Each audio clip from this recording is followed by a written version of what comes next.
Moskvanın Döwlet Konservatoriýasynyň Pyotr Ilyich Çaykovski adyndaky konsertler zalynda belli türkmen kompozitori, Türkmenistanyň at gazanan sunudi şäri Oraz Muhammed Gurban Niyazowyň eserleri ýanglandy. Ol 1912-nji ýylda Türkmenistanyň Baba Arap owgasynda dünýäge indi.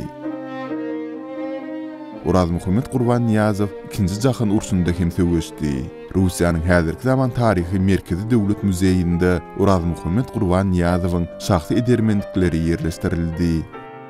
Konsertde kompozitoryň dost ýarlary geldiler. Oraz Muhammed Gurban Niyazow köp sanly kamerna instrumental eserleriniň, romanslaryň, şeýle-de skripka we fortepiano üçin sazlaryň awtorydyr.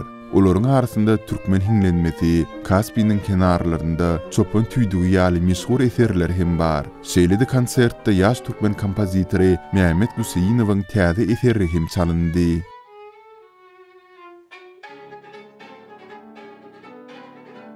Это первое произведение, которое исполнила Леонора Дмитерко. Но я очень вдохновлен, я думаю, что я обязательно еще буду писать. И если она согласится исполнять будущие мои сочинения, я буду счастлив, конечно. Потрясающий концерт. Это праздник, это подарок.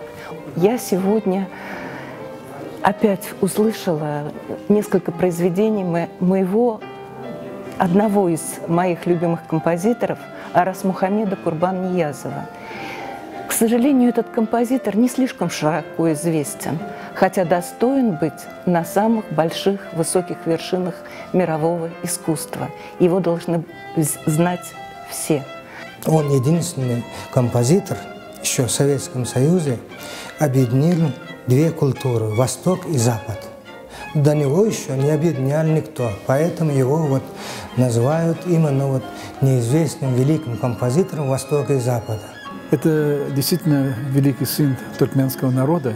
Он оставил после себя такое большое музыкальное наследие. Это, конечно, дар для всех нас и любителей музыки, и вообще для всех тех, кто хочет познать сущность человеческой жизни, его духовные устремления через музыкальное творчество. Туркменская культура очень красива, очень изысканно, очень как-то пластично, богата ритмикой, богата какими-то мелодическими неожиданными ходами. То есть это, так как есть такие итальянская культура, да, богатая. Вот так же, я бы сказала, богатая, удивительно музыкальная культура Туркмении.